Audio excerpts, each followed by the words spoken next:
বন্ধুগণ, আপনি star centre হয়েছেন, ভালো কথা।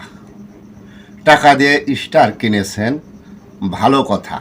কিন্তু আপনাকে যারা নতুন কমেন্ট করেছে, আপনি স্টার সেন্টার হয়ে কমেন্টে রিপ্লাই দিচ্ছেন না, নতুন হিসাবে তার বাসায় যাচ্ছেন না, স্টার পাইবার উপযুক্ত হলে স্টার গিফট করছেন না।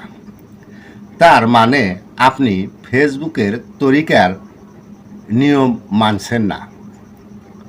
মুরিদ যখন হয়েছেন, পীরের কথায় চলতে হবে। পীর কিন্তু রক্তের মাংসের গড়া নয় যে আপনার মনের দুঃখ বুঝবে বা আপনার কথায় চলবে। স্টার সেন্টার লাভ লাভ লাভ স্টোরি।